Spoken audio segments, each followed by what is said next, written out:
Hey, Ansel Lee here today with my buddy Michael Sullivan.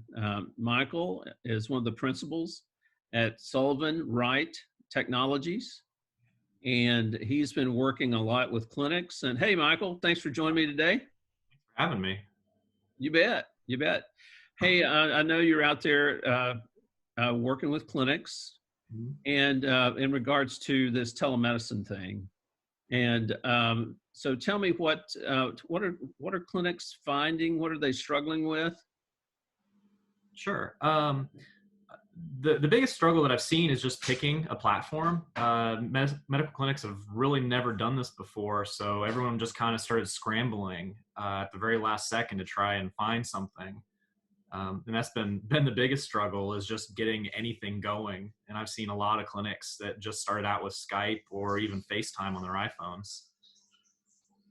I got you, and I know that they've kind of loosened the regulations on technology so that they can get during this pandemic, get people seen. So it makes it a little easier, would you say, to get something going? Oh yeah, yeah.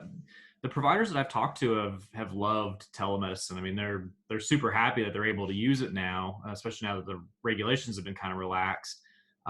We'll see if it sticks, but right now everyone's really liking the ability to be able to just for basic checkups, just to be able to dial in and talk to somebody on their iPhone or their Android tablet or their computer, and they've really liked it.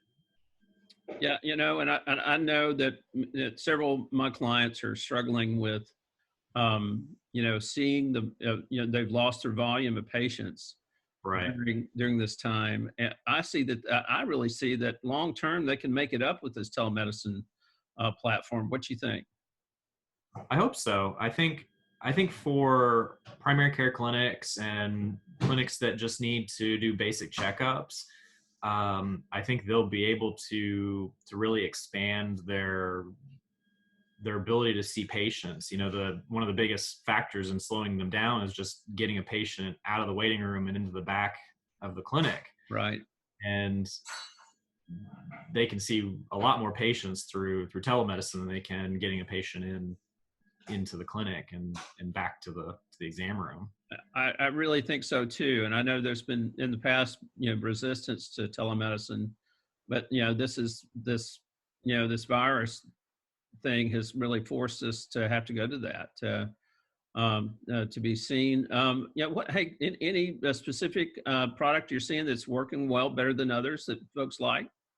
People are really liking doxy.me, Yeah. doxy.me. That seems to be the most popular one. I know some electronic medical records have various telemedicine products built in. I think Right. eClinicalWorks has Helio, and there are a couple others, but everyone seems to be kind of focusing on doxy.me right now. Yeah.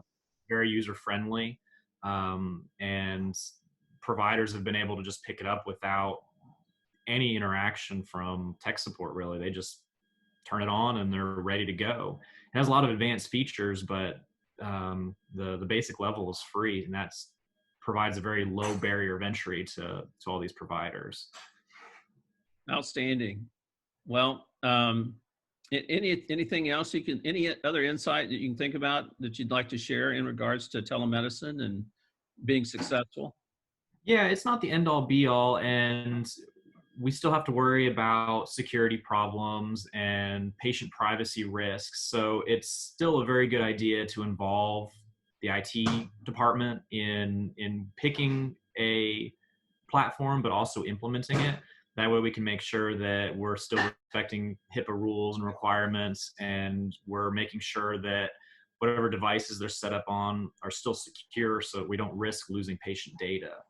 It's also a good idea to make sure that the workflows work well so that you're not losing your own patient data when trying to get it from the telemedicine platform and into your own electronic medical record.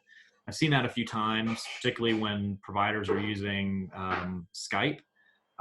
They're having a difficult time translating that over to their electronic medical records, Yeah. and definitely important to keep track of that. So I've seen a couple use pen and paper, or have a laptop set up to the side, or have a scribe sitting next to them. But yeah, that's definitely important, is to keep security and privacy in mind too while doing all this.